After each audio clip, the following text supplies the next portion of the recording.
Wrestling Chronics. And this is Crystal from the most extreme wrestling. And this is your Raw review for September 24th, 2012. And we start off tonight with CM Punk sitting in a chair. And Paul Heyman is speaking for him. Yeah, what is with Paul Heyman having to speak for CM Punk? Well, because he's really good on the microphone, is Paul Heyman, and really good at speaking and getting his points across. So he does it for CM Punk. You know, he's a good manager. And he calls out the referee who screwed him over last week with his inability to properly call the match or whatever. He says that he needs to resign and all that fun stuff. So he calls this unknown referee, who we've never seen referee before this ever in all of humanity of history. He's a new guy. They're trying to appeal to that, you know, the audience sadness. Of referees. No, the audience of like you're a new person and you screw up. Are you serious? That's the angle. They're drawing sympathy because of people that don't know what they're doing? Because everybody's been there. Everybody's been in a situation where you're new at something and you mess something up and you're scared, especially like if it's in a job situation. You're scared and you're afraid you're going to get fired, but then there was not that much thought put into this. Yes, there was. Are you That's serious? how they're garnering sympathy. Because they're not garnering sympathy. Well, that's the idea. I don't think that there was any. Your idea is just stupid. It is.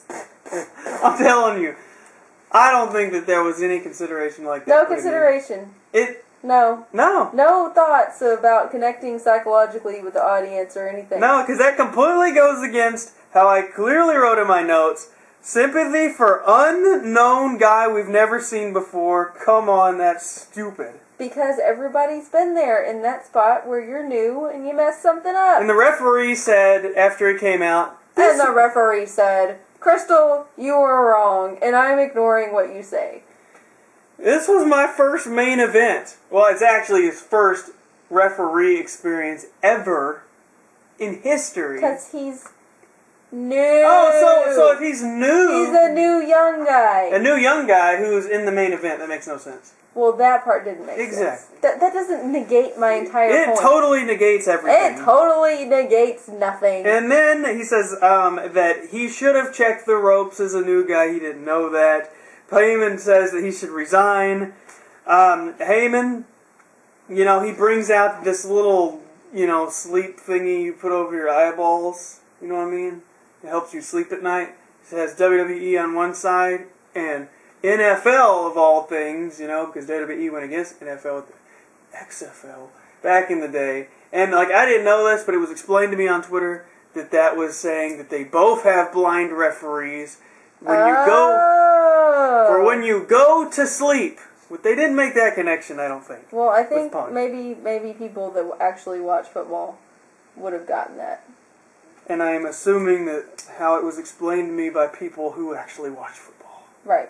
Okay, so AJ skips to the ring. She skips. As she does, and this is where I made this thought. Maybe you made this thought. She should dress up as Angus Young for Halloween from AC/DC because she's got the outfit thingy, and I don't know, like kind of dance around and stuff.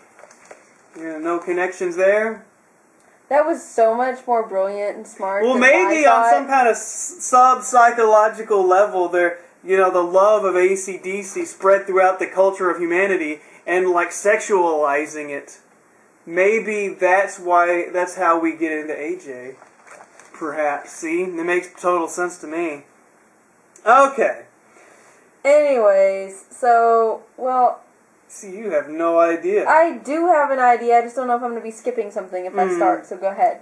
So... Punk makes fun of her personally being obsessed with Punk and makes some kind of like sexual something. Oh yeah, because he's like, tell everybody that I'm the best in the world behind closed doors. And actually, I do have to say about this segment, I was getting so angry at Punk that it drew me away from my 2,000-piece puzzle that I'm working on over to the couch to watch Raw.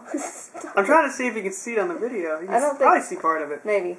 But anyways, the point being, I was actually interested in this segment, and our battery is dying. I don't know if that's true. a problem, that we should start over or something. I don't know. It is your call. I'll keep going until it dies. Okay. Alright, so that made me really angry, and I got up. So then Heyman says, he tells Punk, I got this, remember legality issues, I got this. And then he says, marry me, AJ, we'll be a power couple, and we'll be powerful together, and he makes some kind of sexual innuendos, and I go, ew, in my head, ew, ew, ew, ew, and then AJ slaps him, which was awesome, and she should have slapped Punk as well. I don't know why she didn't smack him, I guess, so the Heyman Probably because he would have beat her or something. Maybe. But yeah, that was the end of that, basically. Yeah, he says that she's like young, dumb, and uninhibited AJ leaves. before she gets slapped. Alright, so now, Dolph Ziggler versus Kofi Kingston. Vicky Guerrero gets kicked out. What? Is that before this? Yes. Oh, okay. Miss, I didn't take notes. I didn't hang it. Okay, so, it's an alright match. Seems like they've had about 1,000 of those matches. JR mentions that this is the main event, even though it's the first match. So, yeah, Raw has went by fairly fast, I would say. Dr. Shelby and Daniel Bryan are in a restaurant. They get all their fancy camera angles, and you can clearly see the product placement of Kmart in the background. And Kane is a chef for whatever reason, serving Daniel Bryan. He's a waiter. And they're supposed to pretend that he's not actually Kane or whatever, so he orders some steamed vegetables and a partner that wasn't a psycho or something. And he says that his name is Gerald, the waiter. This was just riveting, by the way. It was riveting. Riveting. I thought it was funny. Was not funny. It was harder to explain. It was disgusting, actually, is what it was. How is it disgusting? He gave vivid details about putting a guy's head in a deep fryer. It was disgusting. Did you have to enunciate every syllable? Yes, I did. Alright, so, now we have Santino and Zack Ryder, for whatever reason, versus the primetime players. And I thought it was interesting that the guys with the woo woo woo in their music defeated the guy who says woo woo woo in his speech. That's very interesting. So there you go. Alright, now Mick Foley. Boo! He's the surprise for the night. I was so thrilled. He comes out. By the way, I just watched a Falls Count Anywhere Triple H Cactus Jack 1997, and it was awesome. And it sucked. Alright. Awesome. I mean, you weren't there. You hadn't got home yet. Anyways. Just saying. So Foley comes out, and he's like, I am not here as a wrestler tonight. I am here as a card-carrying member of the WWE Universe. And I was like, what card? We have cards now. They're going to issue membership cards to the WWE Universe. That was ridiculous. But I took it upon myself. I made a demonstration of what I think a WWE Universe card would be like. So, yeah. So as you can see, I love sports entertainment. Got your member number. Got your little picture over here. Love John Cena. Yay! And that's what I think it would be like. What do you think? What do you think? I think that Mick Foley has one of these in his pocket. That's what I think. He has written a children's book. Exactly. And see, I think, you like my little wrestlers? Yeah, I mean, that's really cool and everything. It's really great. I worked really hard on this. Anyways, so that's my WWE Universe card. And then he starts discussing Punk and how he's made no change. Blah, blah, blah. Punk comes out and says, say it to my face. And I said, where is Polly?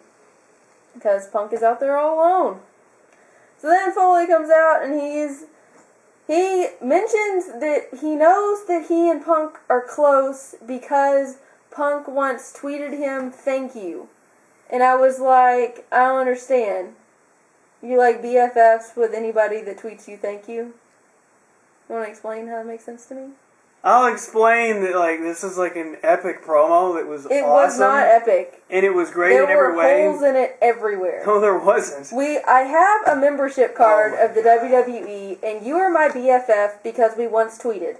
That's where we're at right now. And then he says, He says, you... Oh, I yeah, used you, by to the like way, explaining Paul. it is just great. I mean, Is it makes it better. Yeah, I think so. He used to like Paul, but then he made his decisions on his own. So then Foley blames everything on Paul Heyman, which I thought was interesting because it's like Punk is this mindless little child that's being led around by Paul Heyman, which I thought was kind of a stupid assumption. Since he's like the champion and everything, I thought it was a weird promo that was implying that he didn't have a brain. I thought it was odd. Anyways, so then Foley mentions the Hell in the Cell match, of course, and he's like, it made me who I was. I earned respect for falling off of something. So then Foley wants Hell in the Cell with John Cena and CM Punk. So then Punk, now I'm back on Punk's side, because Punk points out that all Foley did was jump off of crap and hurt himself, and he somehow became famous, and Punk is not going to put his body in harm because that is stupid and he has more talent than that.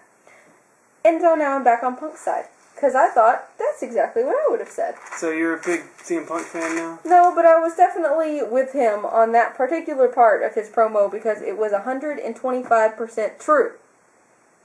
And that was basically the end, or that's at least all I got. Foley left, I guess. You just made it sound like crap. It was crap. Moving on. The Intercontinental Champion, The Miz, goes against Ryback. Non-title, apparently, because Ryback won. As Ryback always wins, and that's not going to stay there. And a fan, some point in the match, jumped in the ring or something. But of course, when things aren't supposed to happen on wrestling, you just don't see more than like 2 seconds of it. Did you know that? Yeah, I did know that. Oh, so did I. Okay. I'm really disappointed that you didn't laugh at my membership card. You laughed at it when I showed you off camera. Yeah, because it's ridiculous. Okay, continue. Yeah, so Kane and Dan O'Brien, they, like, have another segment, and they, like, do this thing. I didn't think it was funny, but everybody else thought it was funny, where they moaned and pretended to, like, do it or something, and then Mae Young was there. Always a good time when Mae Young is there. Wade Barrett has a match against Tyson Kidd. Wade Barrett wins. I just can't care about Wade Barrett at all because I don't know. I do like his new look better, though. I still don't care, but he does look better. He does look better, but I mean, he doesn't seem important. I don't care if he's beating Tyson Kidd. I mean, Tyson Kidd. Big time, all-time legend, you know what I mean? So, there was that. Rey, Mysterio, Sheamus, and Sin Cara have a match. Random tag teams unite.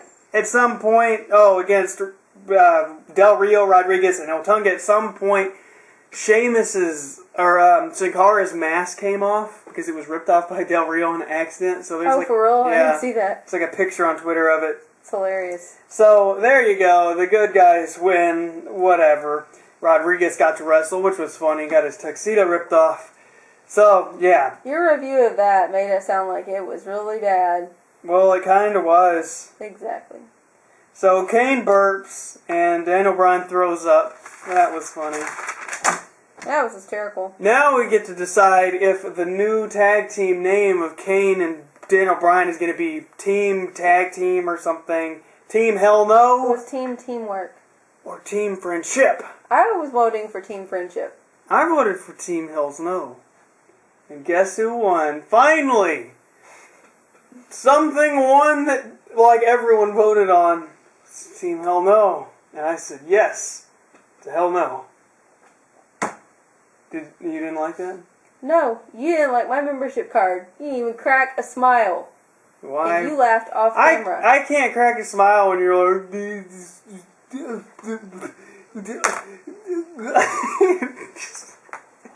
Mick Foley's promo wasn't good. It wasn't! Because I'm a hater, and I can't recognize that he does good things. Because I just hate. Haters gonna hate. That's you.